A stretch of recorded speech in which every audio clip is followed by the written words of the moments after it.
우리 6.25 때 일입니다. 빨치산들이 공산 빨치산들이 북으로 후퇴를 하면서 한 목사님 가족을 데리고 산으로 끌고 갔습니다. 그리고 구덩이를 팠습니다. 그리고 목사님과 사모님과 어린 아이 하나를 구덩이에 던져 놓습니다. 그리고 물었습니다. 예수를 부인하라. 그러면 살려주겠노라. 어쩔 테냐? 이때 어린아이가 아빠 살려줘요 하고 막 울었어요. 엄마가 그때 아이의 손을 꼭 붙잡고 얘야, 아들아, 우리는 오늘 저녁에 예수님의 식탁에 초대받을 것이다. 이렇게 말해 주었습니다. 목사인 아버지는 입을 굳게 다물었습니다. 흙이 한 삽, 두 삽 그들의 머리 위로 떨어집니다. 제일 먼저 누가 죽었을까요? 키가 제일 작은 아이가 먼저 땅속에 묻혀 죽었습니다. 그리고 사모님이, 그리고 제일 마지막에 나중에 목사님이 흙 속에 묻혀 순교했습니다. 오늘 본문에도 보면 예수님께서 십자가에 달리사 고통 중에 부르짖으며 절규하셨지만 하나님은 끝내 외면하셨습니다. 본문 마태복음 27장 46절입니다. 예수께서 크게 소리질러 가라사대 엘리 엘리 라마 사막다니 하시니 이는 곧 나의 하나님 나의 하나님 어찌하여 나를 버리셨나이까 하는 뜻이라. 아멘. 예수님께서 이같이 절규하시자 고통 중에 절규하시는 예수님을 지켜보던 사람들 중에 하나가 너무 고통스러워하는 그 예수님에게 다가가서 신포도주를 마시게 해주었습니다. 본문 48절이죠. 그 중에 한 사람이 곧 달려가서 해용을 가지고 신포도주를 머금게 하여 갈대에 깨어 마시우거늘. 그러자 그것을 지켜보던 나머지 사람들은 그렇지 말아라. 엘리야가 와서 어디 한번 구원하는가 한번 보자. 가만두라고 말했어요. 이 49절이죠. 그 남은 사람들이 가로되 가만두어라. 엘리야가 와서 저를 구원하나 보자 하더라. 아멘. 그러나 엘리야가 와서 하나님 엘리야를 보내 저를 구원하는가 보자 했는데 엘리야는 나타나지 않습니다. 하나님은 예수님께 죽음 가운데 죽어가는 가운데 예수님께 구원의 손길을 내밀지 않으셨습니다. 예수님은 십자가에 달려서 고통 중에 부르짖던 예수님은 끝내 십자가에서 죽고 말았습니다. 50절입니다. 예수께서 다시 크게 소리 지르시고 영원히 떠나시다. 예수님 십자가에 죽으셨어요. 하나님은 아무런 구원의 손길도 내밀지 않으셨어요. 예수님도 사람이신데 하나님이시지만 또한 온전한 사람이셨는데 하나님께 철저히 외면당하고 죽어갈 때 그 심신이 그 마음과 육체의 고통이 얼마나 괴롭고 고통스러우셨을까요? 바로 그러한 주님의 마음이 담긴 절규가 곧 엘리 엘리 라마 사막단이라는 부르짖음입니다. 십자가에 달려 얼마나 고통스러운 주님은 나의 하나님 나의 하나님 어찌하여 나를 버리시나이까 이렇게 부르짖고 있는 것입니다. 우리가 알기로 하나님은 사랑의 하나님이십니다. 그런데 예수님의 그 고통스러운 절규를 끝내 외면하시고 하나님께서는 왜 예수님을 죽도록 버려두셨을까요?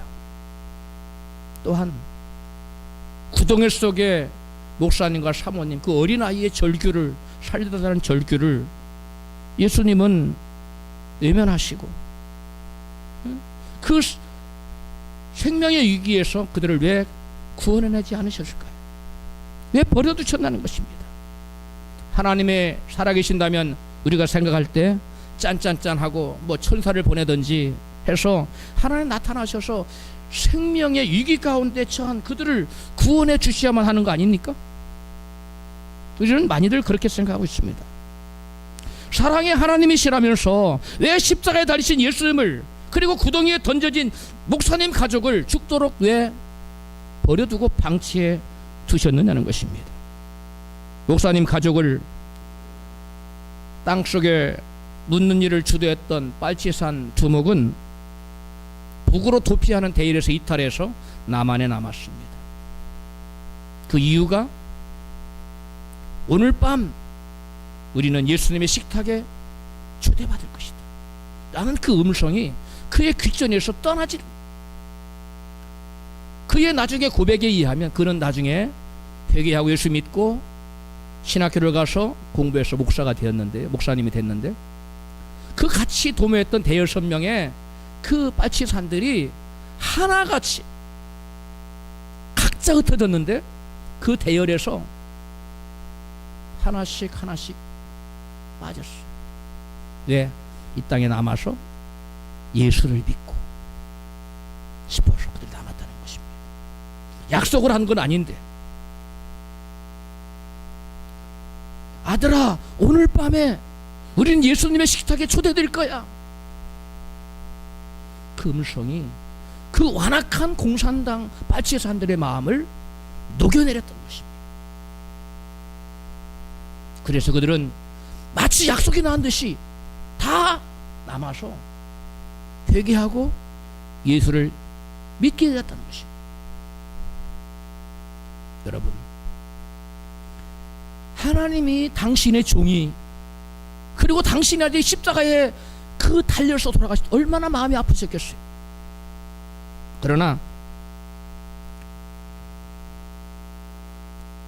예수님의 생명이 그리고 목사님과 그 가족의 생명이 그 목숨이 생명의 씨앗으로 여러분 심겨지지 않으면 생명 없는 죄인들이 그 누구도 구원받을 수 없기 때문에 하나님은 눈물을 머금고 당신의 아들을 십자가에 죽도록 버려두셨고 당신의 종의 가족이 땅속에 묻히는 그러한 것을 보고도 주님은 외면하셨던 것입니다. 하나님은 예수님과 당신의 종들의 목숨을 새 생명을 씨앗으로 심으셔서 새 생명의 씨앗으로 심으셔서 여러 사람의 생명의 열매를 맺게 하시고자 하셨던 것입니다. 할렐루야. 여러분, 생명의 씨앗이 심겨지지 않으면 생명의 열매는 맺혀질 수 없습니다. 우리말에 콩 심은데 콩 나고 팥 심은데 팥이 납니다. 생명을 심어야 생명이 나기 때문에 생명이 있는 예수님이 십자가에서 죽으심으로 생명의 씨앗을 심도록 하나님은 가슴이 아팠지만 마음이 아팠지만 눈을 돌리시고 차마 절규하는 모습 바라보지 못하고 쓰라린 가슴을 품고 하나님은 당신의 독생자가 십자가에 죽는 것을 여러분 외면하셨던 것입니다. 생명의 씨앗을 심지 않으면 생명의 열매를 거둘 수 있는 그러한 방법이 없기 때문에 당신의 아들을 십자가에 죽도록 버려주셨던 것입니다. 그것을 요한복음 12장 24절이 같이 말합니다. 너희에게 이르노니 한 알의 밀이 땅에 떨어져 죽지 아니하면 한 알 그대로 있고 죽으면 많은 열매를 맺느니라. 생명의 씨앗이 땅에 떨어져 죽지 아니하면 또 다른 열매를 맺을 수 없어요. 그러나 생명의 씨앗이 땅에 떨어져 죽으면 그 생명의 씨앗은 또 다른 많은 생명이 있는 열매를 맺을 수 있기 때문에 하나님은 그 아들 독생자를 그리고 당신의 종 가족이 여러분 땅속에 묻히는 것을 너무나 가슴이 아프지만 주님은 방관할 수밖에 바라만 볼 수밖에 없었던 것입니다. 그래서 하나님께서는 생명 없는 수많은 영혼들을 구원하기 위해서 생명의 씨앗을 심기 위해서 당신의 독생자 예수님이 땅에 보내주셨다고 성경 기록합니다. 요한복음 3장 16절입니다. 하나님이 세상을 이처럼 사랑하사 독생자를 주셨으니 이는 저를 믿는 자마다 멸망치 않고 영생을 얻게 하려 하심이니라. 하나님이 그 아들을 세상에 보내신 것은 세상을 심판하려 하심이 아니요 저로 말미암아 세상이 구원을 받게 하려 하심이라. 아멘. 구원받아 새로운 생명을 얻게 하시려고 하나님은 당신의 하나밖에 없는 아들을 내어주셨던 것입니다. 예수님은 이 세상이라는 밭에 생명의 씨앗으로 십자가에 달려 죽으심으로 많은 생명의 열매를 거둘 수 있게 된 것입니다. 하나님께서는 예수님을 이 세상에 생명의 씨앗으로 심으셨고 예수님은 또한 예수님은 한 알의 미랄이 되어 십자가에서 고난을 받고 죽으셨습니다. 그래서 예수님께서는 십자가의 고난을 참아내셨던 것입니다. 히브리서 12장 2절 믿음의 주요 또 온전케 하시는 이인 예수를 바라보자 저는 장차 누리게 될 즐거움을 위하여 십자가를 참으사 부끄러움을 개의치 아니하시더니 하나님 보좌 우편에 앉으셨느니라. 아멘. 예수님께서 그 십자가에 의해서 그 어마어마한 고통을 참아내셨던 것은, 견디셨던 것, 이유가 뭐라고요? 장차 누리게 될 즐거움 때문이라고 성경은 증거하고 있어. 장차 누리게 될 즐거움. 예수께서 십자가를 지고 죽으신 다음에 장차 누리게 될 그 즐거움은 무엇일까요? 그것은 바로 당신의 희생으로 장차 예수 믿고 구원받게 될 수많은 생명의 열매를 거두는 즐거움을 말합니다. 할렐루야. 예수께서 당신의 목숨을 십자가에 내어놓고 생명의 씨앗을 심으심으로 말미암아 장차 예수 믿고 수많은 영혼들이 구원받게 될 것인데, 그 당신의 속으로 말미암아 거두게 될 생명 열매들을 바라볼 것을 바로 성경은 장차 예수께서 누리게 될 즐거움이라고 말씀하고 있습니다.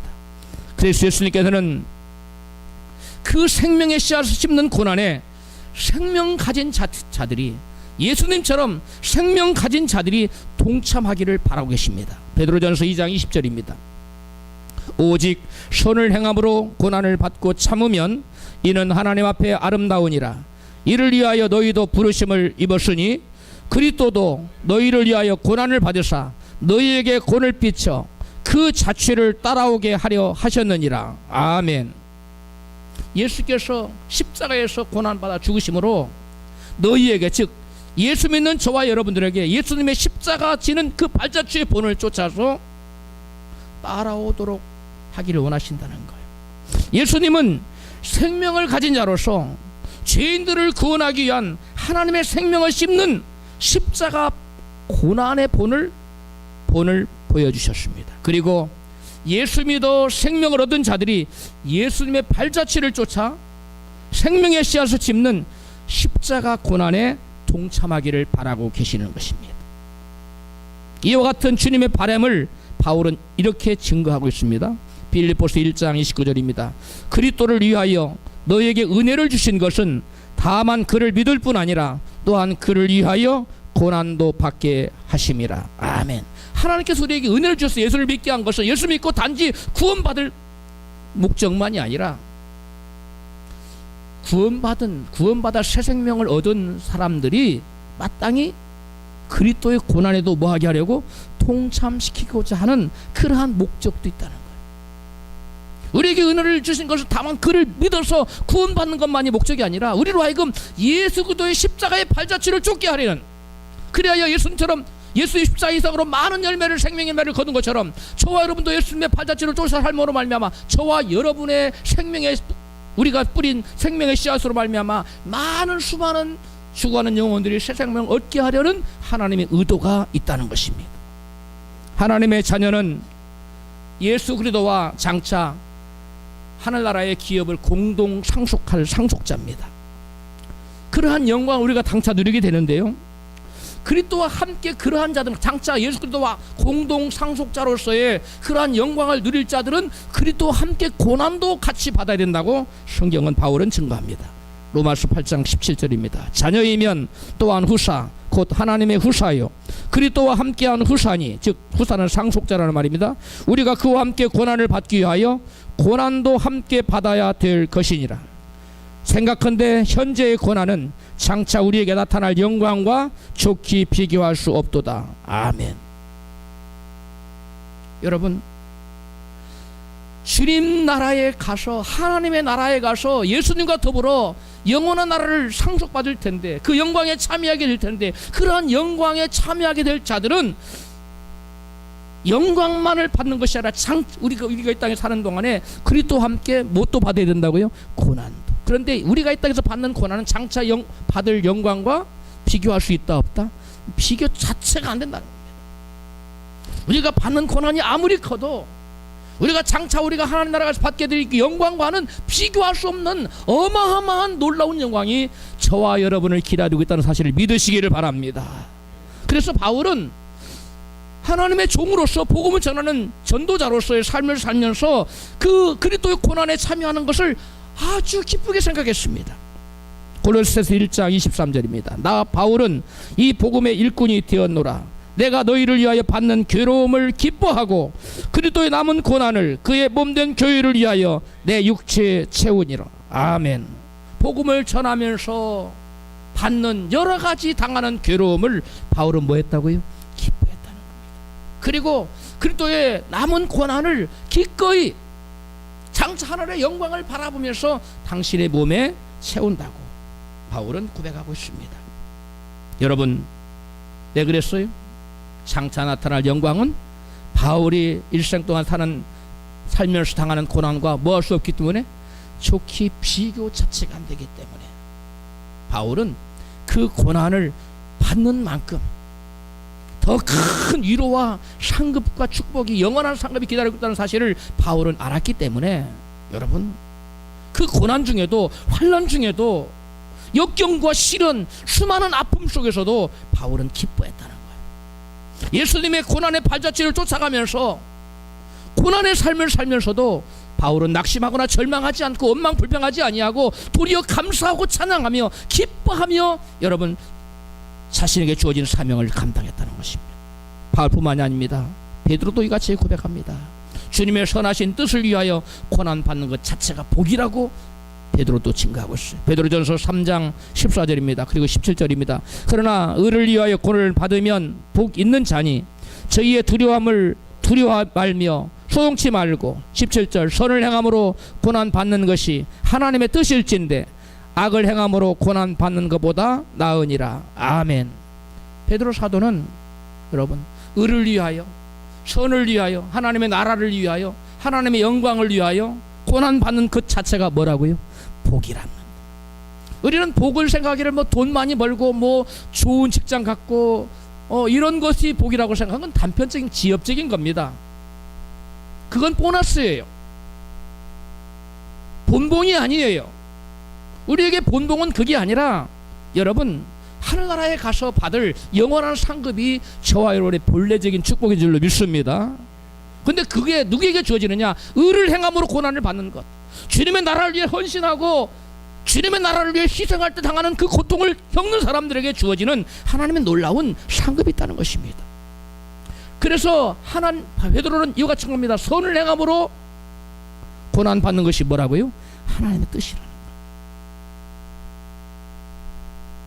선을 행함으로 의를 행함으로 고난 받는 것이 하나님의 뜻인데 또한 악행을 행으로 죄를 지음으로 받는 고난도 있다는 거예요.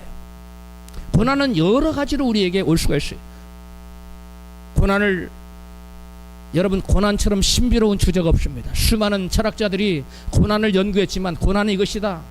무엇 때문에 온다. 여러분 정의를 내린 사람이 아무도 없어요. 그만큼 어렵고 복잡한 겁니다. 저도 성경을 토대로 수많이 깊이 연구했지만 이 고난은 참 이게 불가사의한 겁니다. 욥의 고난을 생각해 보십시오. 그 이해가 할 수 없잖아요. 응? 여러분 그런데 또 의를 행하다가 하나님 나라와 하나님 영광을 위해서 받는 고난도 있지만 나의 죄 때문에 고난도 있어요. 내 실수로 오는 고난도 있어요. 또 다른 사람 실수로 오는 고난도 있어요. 여러 가지 고난이 있습니다. 그런데 어떠한 고난도 우리 예수 믿는 사람에게는 여러분 헛되지 않는다는 거예요. 그게 무익하지 않고 유익한 결과가 된다는 사실을 믿으시기 바랍니다. 여러분 서로 예수 믿거나 안 믿거나 간에 죄 때문에 당한 고난도 결국 그 자체로서 무익한 면이 많이 있는 것이 아니라 유익한 점도 있다는 거예요. 베드로전서 4장 1절 2절입니다. 그리스도께서 이미 육체의 고난을 받으셨으니 너희도 같은 마음으로 갑옷을 삼으라.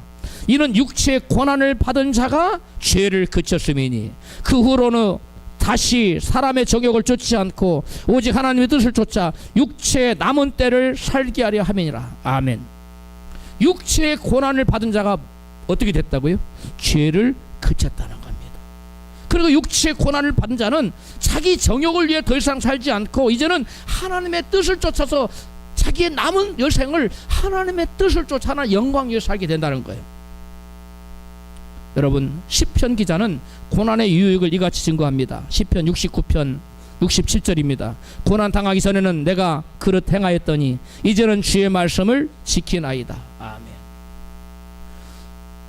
내가 고난 당하기 전에는 내가 하고 싶은 대로 했어요. 죄를 지었어요. 그러나 고난 당한 후에는 이렇게 살면 안 되는구나. 돌이킨다는 겁니다. 말씀을 지킨다는 겁니다. 의를 추구하는 삶을 살게 된다는 것입니다. 시편 기자뿐만 아니라 히브리서 기자도 고난의 유익을 이같이 증거합니다. 히브리서 5장 8절입니다. 그가 아들이라도 받으신 고난으로 순종함을 배워서 온전하게 되었은즉 자기를 순종하는 모든 자에게 영원한 구원의 근원이 되시고. 아멘. 여러분, 이게 좀 사람들이 오해하기 쉬운 말씀인데요. 하나님의 아들이신 예수님조차도 뭘 통해서? 고난을 통해서 순종을 배웠다고 말씀하고 있는데요. 이거는 자칫 예수님이 그럼 불순종했단 말입니까? 그렇게 생각할 수 있는, 예수님 그런 말씀이 아니에요. 불순종했다는 말이 아니라 예수께서 받으신 고난이 예수님으로 하여금 죄를 짓지 않도록 해주는 예방주사와 같은 그러한 역할을 했다는 뜻입니다. 깨달아졌으면 아멘 하십시다. 그 예수님께서 여러분 당하는 그 고난을 통해서 예수님은 여러분 곁길로 가지 않고 하나님 원하시는 올곧은 길로, 진리의 길로, 의의 길로, 사랑의 길로 쭉 걸어갔다는 거예요. 히브리 기자는 사람은 고난을 통해 순종을 배우고 순종은 영원한 구원을 가져다 준다고 증거합니다. 순종은 곧 믿음의 열매입니다. 믿음의 표현입니다. 그래서 우리가 믿음으로 구원받는데 여기 히브리서 기자는 순종하는 자가 구원받는다고 말하고 있잖아요. 영원한 구원의 근원이 된다. 예수께서 순종하신 것이. 여러분, 그러므로 고난은 우리 인간에게 영혼의 구원을 받기 위해서는 없어서는 안 될 아주 필수 불가결한 그러한 것이라는 거예요. 구원은 뭘 통해서 받는다고요? 뭘 통해서 받아요? 믿음. 근데 그것이 뭘로 나타난다고요? 순종. 순종 없이 구원이 없는 거예요. 근데 그 순종은 뭘 통해서 오게 된다고요? 고난. 그러므로 우리에게 여러분 고난은 우리의 영혼 구원과 직결된다는 거예요. 그리고 예수를 믿는 사람은 우리에게 고난은 올바르게 살아가는 하나님 채찍으로 장차 하늘나라 가서 영원한 상급을 더 많이 받게 하는 그러한 여러분 원동력이 되는 거예요. 근원이 되는 겁니다. 여러분, 우리 중에 여러분 고난 없이 예수 믿는 분 계십니까? 고난 없이 예수님께 나온 분 계십니까? 아마 제가 알기로는 아무도 없을 것입니다. 우리가 뭐 질병의 문제, 뭐 가정, 뭐 불화의 문제, 뭐 자녀의 문제, 사업의 문제, 뭐 직장의 문제, 뭐 여러 가지 문제 때문에 내 힘으로 할 수 없는 그 어떤 문제에 봉착했을 때 대부분의 사람들이 전혀 귀 기울이지 않던 복음의 말씀에 귀 기울이고 전혀 관심이 없던 하나님과 예수님에 대해서 관심을 갖고 여러분 주님께 나오게 되는 것입니다. 그래서 C.S. 루이스 같은 사람은 이렇게 말했어요. 고난은 하나님의 죄인을 향한 확성기다. 마이크라는 거예요. 고난 당하면 사람들은 하나님 음성을 듣고자 해요. 그리고 들려옵니다. 그러나 고난 당하기 전에는 하나님의 음성이 들려오지 않습니다. 관심조차가 없습니다. 관심이 없는데도 하나님의 음성이 들리겠습니까? 그러나 고난이 오면 우리는 하나님의 음성에 귀를 기울이게 되고 관심이 기울여지고 그 음성을 들을 때 깨달아집니다. 마음이 와서 바뀝니다. 아하, 그렇구나. 내가 잘못 살았구나. 아하, 이 길이 아니었구나. 고난은 우리로 하여금 올바른 길을 제시해 줍니다. 그러므로 고난은 저주가 아니라 축복의 여러분 기초인 줄로 믿습니다. 그러므로 고난 당할 때 여러분 너무 낙심하거나 원망하지 마십시오.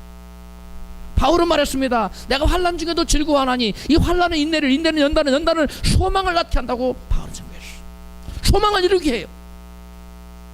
고난이 우리로 하여금 여러분 인내하게 하고 인내해서 연단받게 해서 그리스도 품격을 갖게 해서 결국 우리의 소망이 이루어지는 놀라운 역사를 우리를 인도하는 것이 바로 고난이라는 거예요. 근데 그 고난은 우리만 받은 것이 아니라 우리는 상상할 수도 없는 놀라운 고난을 예수님 먼저 받으셨다는 것입니다. 예수님 먼저 고난을 받으셨어요. 그 누구도 고난 당하는 것을 좋아할 사람은 아무도 없습니다. 예수님마저도 육신을 입으신 사람이었기에 십자가의 고난을 앞두고 극도로 괴로우신 모습을 성경은 보여주고 있습니다. 본문이 아니죠. 마태복음 26장 36절 시작. 이에 예수께서 제자들과 함께 겟세마네를 하는 곳에 이르러 베드로와 세베대의 두 아들을 데리고 가실새 고민하고 슬퍼하사. 고민하고 슬퍼했다. 고민했다는 말이 원어를 제가 찾아봤더니 아데모네오라는 단어인데 그 뜻이 괴로워하다, 고민하다 그런 뜻이에요. 그 다음에 슬퍼하사라는 말이 뭔가 봤더니 리페오라는 단어인데 고통스러워하다, 괴로워하다, 슬퍼하다 그러한 의미가 있어요.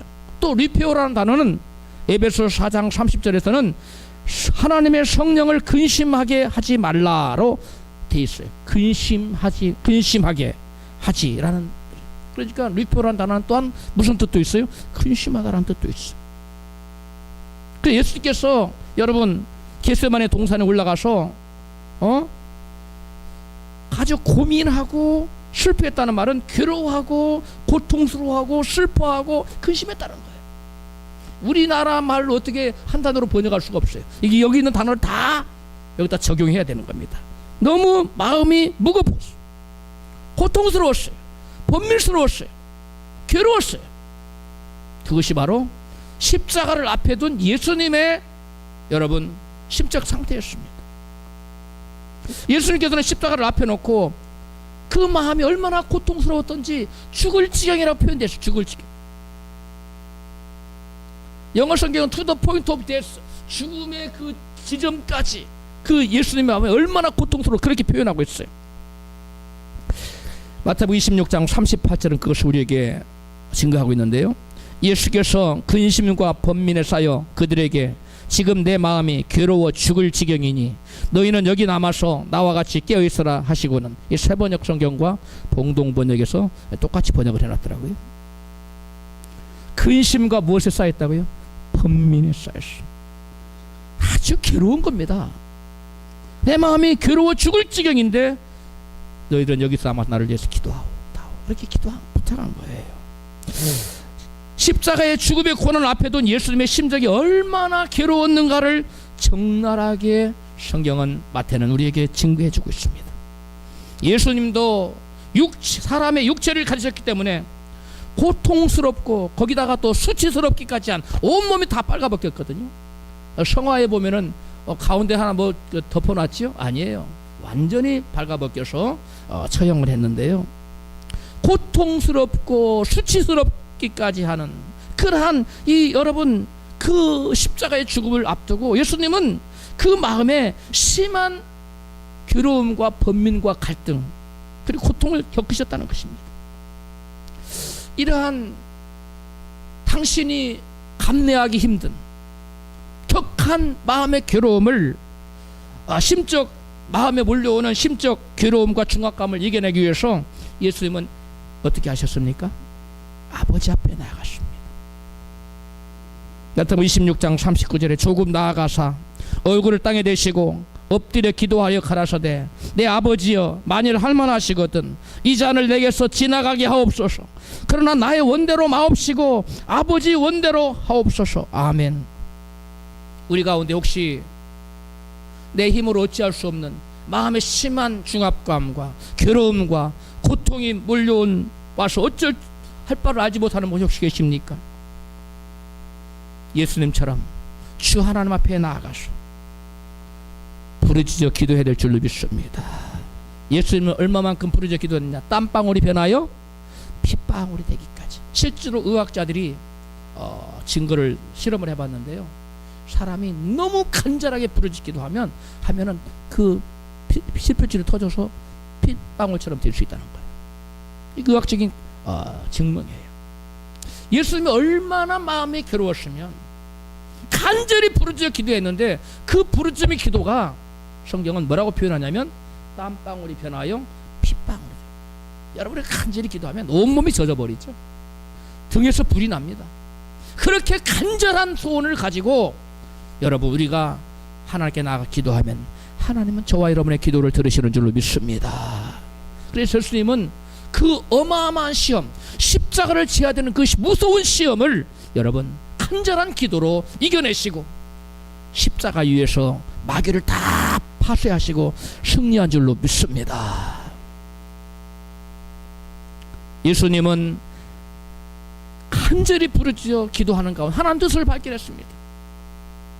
하나님 예수님에게 어떠한 식으로 음성을 들려줬는지 모르지만 이 쓴 잔은 내가 피해서는 안 되는구나. 내가 이 쓴 잔을 마시는 것이 하나님 아버지께서 원하시고 기뻐하시는 뜻이구나. 그걸 아시고 예수께서는 묵묵히 십자가 위에서 조롱을 받았지만 침뱉음 받았지만 내가 하나님의 아들이거든 뛰어내리라. 조롱받고 침뱉음 당하고 모욕과 조롱을 당했지만 십자가 위에서 의원이 고통 중에 하나님께 부르짖으면서 십자가를 참아내신 줄로 믿습니다. 아버지의 뜻을 이루시기 위한 예수님의 충정이었습니다. 예수님은 하나님 뜻을 쫓아 하나님의 미랄이 되어 세상에 당신의 생명을 주시려고 십자가에 못 박혀 죽으셨습니다.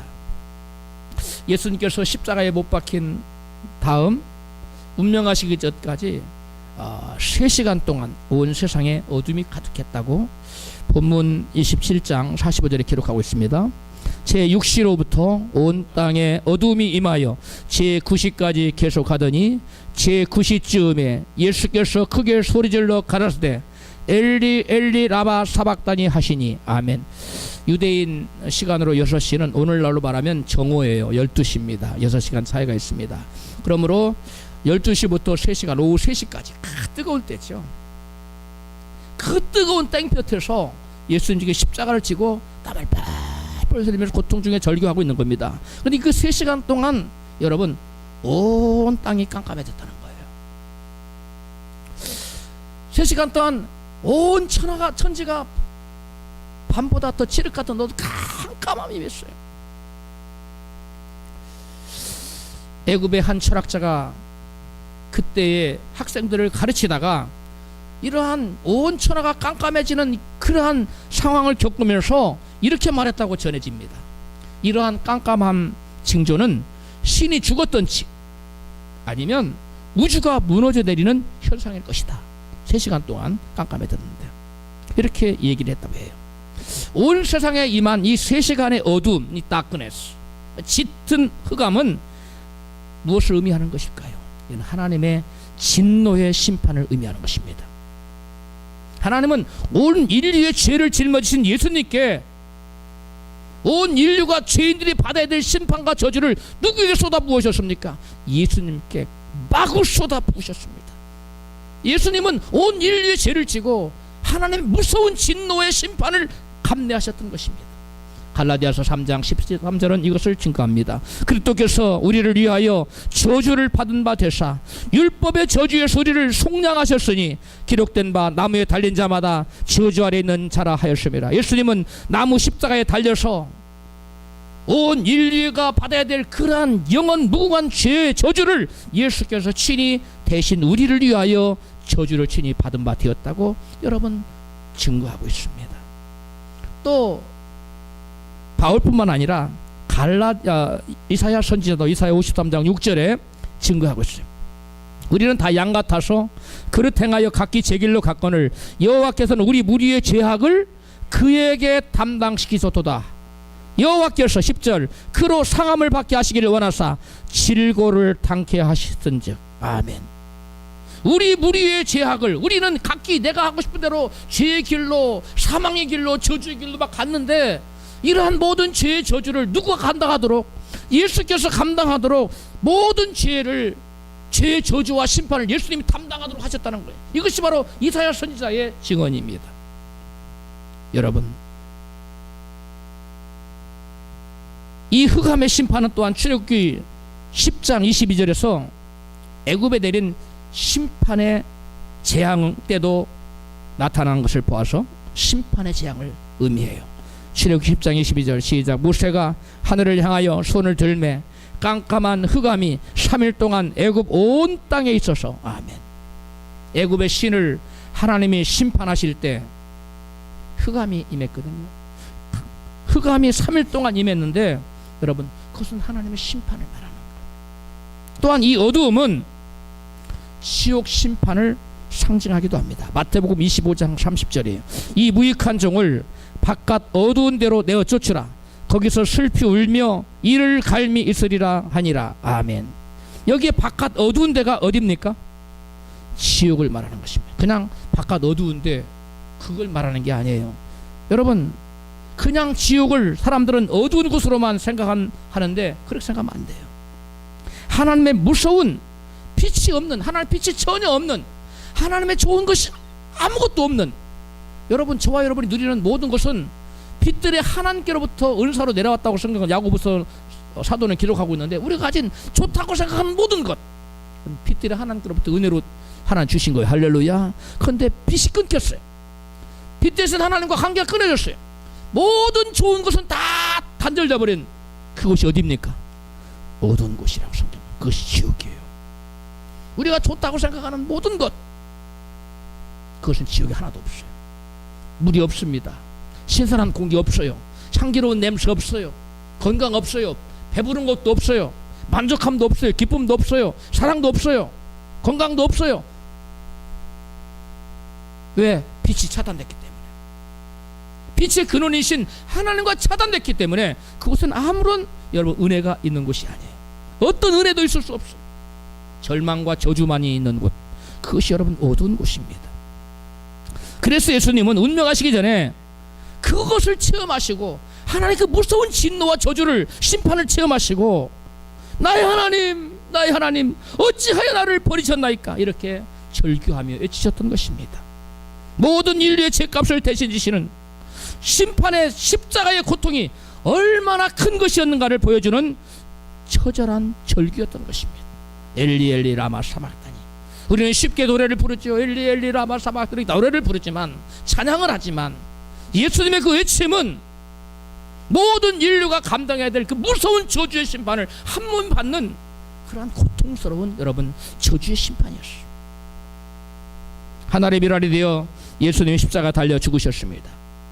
생명의 씨앗인 그리스도의 피가 이 땅에 뿌려지자 세상 그로 말미암아 생명을 얻게 되었습니다.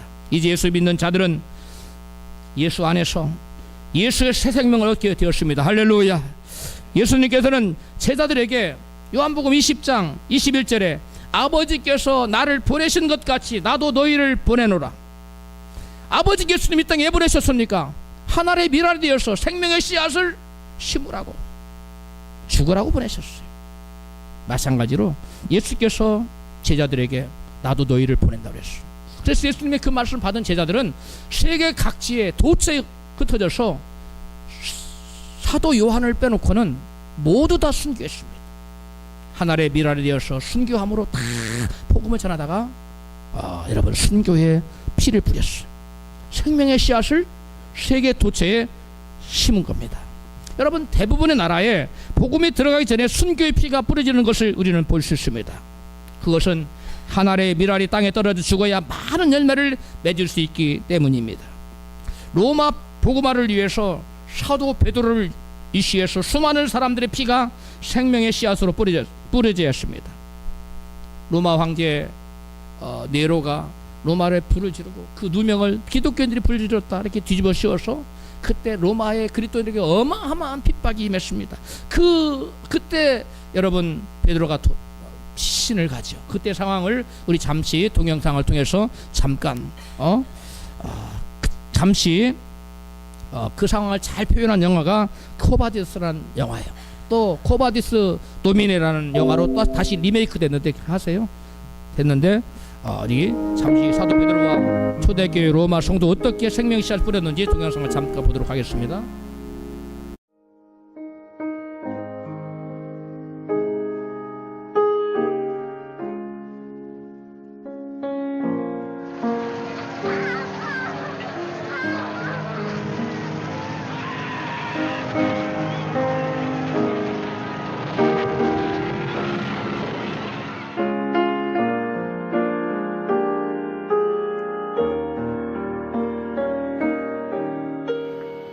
Look, Those treetops there. It is the light of the Lord. What is wrong, O Lord? What should I do? Quo vadis, Domine? Whither goest thou, Lord? My people in Rome have need of thee. If thou desert my people, I shall go to Rome to be crucified a second time. Lazarius, blessed child, speak on. Speak. Oh, Peter, you've stumbled. Here. The words you said, say them again. I didn't say anything. You said, if thou desert my people, I shall go to Rome to be crucified a second time. But I said nothing.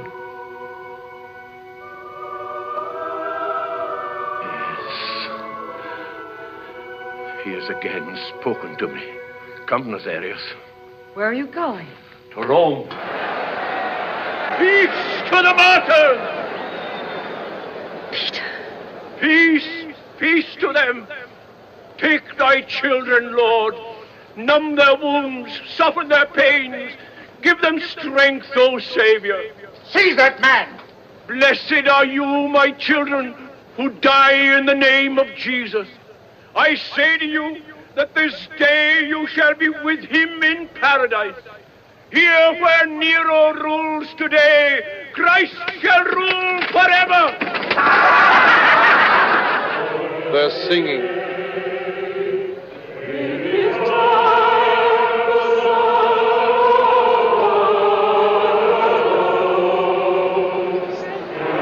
These dogs have effrontery even in death. The lions will sing louder, I think.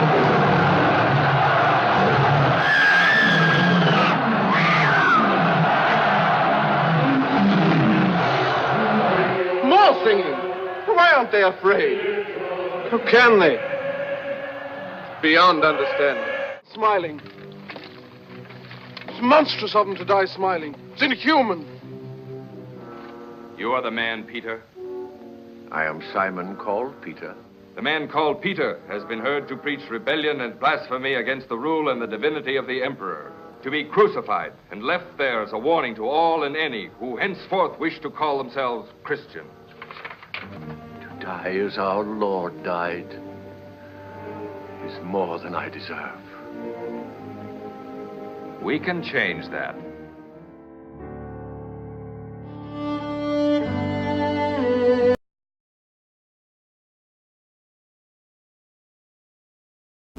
하나님은 이 로마 교인들이 사자들의 밥이 되는 그런 상황에서 구원해 주시는 대신에 베드로를 보내서 믿음으로 생명의 씨앗을 심을 수 있도록 힘을 북돋아 주셨습니다. 당시 로마의 그리스도인들은 사자밥이 되어 죽어가면서도 두려워하지 않고 찬송하며 생명의 씨앗을 심었습니다. 그들이 심어놓은 생명의 씨앗은 결코 헛되지 않았습니다. 약 250여 년이 지난 후에 로마는 기독교 나라로 여러분 탈바꿈되고 만 것입니다. 오늘날 우리 한국 사람들이 구원받고 새 생명을 얻게 된 것도 그냥 저절로 된 것이 아닙니다. 거기에는 이 땅에 복음을 들고 들어와 목숨 바쳐 생명의 씨앗을 심은 순교자들의 발자취가 있었기에 가능했습니다. 미국의 토마스 선교사는 1866년 9월 5일에 대동강변에서 27세의 젊은 나이에 순교함으로 평양에 생명의 씨앗을 심었습니다. 또한 미국 출신 아펜젤라 선교사는 1885년 4월 5일 27세의 젊은 나이에 감리교 선교사로 들어와서 대제 학당을 세워서 기독교 교육에 앞장을 섰습니다. 그는 17년간 감리교회를 세워 사역하다가 1902년 43살의 나이에 군산 서천 앞바다에 물에 빠진 한 소녀를 구하다가 순교했어. 그 소녀를 구해내고 자기는 순교했어. 그리고 전남 신안군 증도는 11개의 교회가 세워져 있는 주민들 중 90% 이상이 예수를 믿어 전국에서 복음화율이 가장 높은 곳이라고 합니다. 그 이유는 문준경 전도사님이라고 하는 여성 순교자인데요. 그곳에 교회를 세우고 복음을 전하다가 6.25 때 순교의 피를 흘리고 그곳에 생명의 씨앗을 뿌렸습니다. 이 문준경 전도사님으로부터 어린 시절 신앙 지도를 받은 성결교회 대표적인 이만신 목사님, 또 대학생 선교회 대표 김준균 목사님, 그리고 정태기 목사님 같은 한국교회 기라성 같은 분들이 이분의 신앙 지도 아래 성장한 분들이라고 합니다. 하나님의 미랄이 되어서 그 땅에 썩어짐으로 죽어가던 수많은 영혼들이 생명의 열매를 맺도록 하신 것입니다. 예수님께서 갈보리 십자가 위에서 엘리 엘리 라마 사박단이라고 외치셨습니다. 그 말씀은 예수님 자신이 하나님의 미랄이 되어서 땅에 떨어져 썩어지는 새 생명을 잉태하는 소리였습니다. 예수님께서는 하나님의 미랄이 되어 세상에 생명의 씨앗을 심으시고자 십자가에 달려 죽으셨습니다. 그리고 예수 믿어 생명을 부여받은 사람들에게 하나의 생명을 씨앗을 심는 고난의 발자취를 따라오라고 말씀하십니다. 예수 믿어 생명을 받은 우리도 예수님처럼 그리고 선교사님들처럼 목숨 바쳐 순교함으로 생명의 씨앗을 심을 수 있습니다. 그러나 오늘날 하나의 생명의 씨앗을 심기 위해서는 우리는 꼭 순교자들처럼 목숨을 바쳐야만 하는 것은 아닙니다. 생명의 씨앗을 심기 위한 순교란 곧 꼭 목숨 바쳐 죽는 것만이 아니라 욕심을 죽이는 데서부터 순교의 삶은 시작됩니다. 나의 자아를 죽이는 삶이 순교입니다. 세속적인 욕망을 죽이는 것이 순교적인 삶입니다. 한 영혼을 구원하기 위해 내가 가진 것들을 내어주고 희생하는 것이 아름다운 순교입니다. 한 영혼을 구원하기 위해 나의 시간, 나의 재능, 나의 물질, 나의 몸을 내어주는 것이 곧 순교입니다. 한 영혼을 구원하기 위해 여러분은 여러분의 물질을 얼마만큼이나 투자하여 생명의 씨앗을 심고 계십니까? 한 영혼을 구원하기 위해 나의 몸을 희생하며 며칠씩이나 금식하면서 죽어가는 영혼을 구원하기 위해 생명의 씨앗을 심고 있습니까? 한 영혼을 구원하기 위해 나의 체면과 자존심을 죽여가며 전도함으로써 생명의 씨앗을 심고 계십니까? 나는 이웃에게 생명의 씨앗을 심기 위해 얼마나 예수님의 십자가 고난의 발자취를 쫓아 살아가고 있습니까? 고난주간을 맞아 나 자신을 돌아보고 생명의 씨앗을 심기 위해 십자가 고난의 발자취를 쫓아 사는 저와 여러분 되시기를 주님의 이름으로 축원합니다.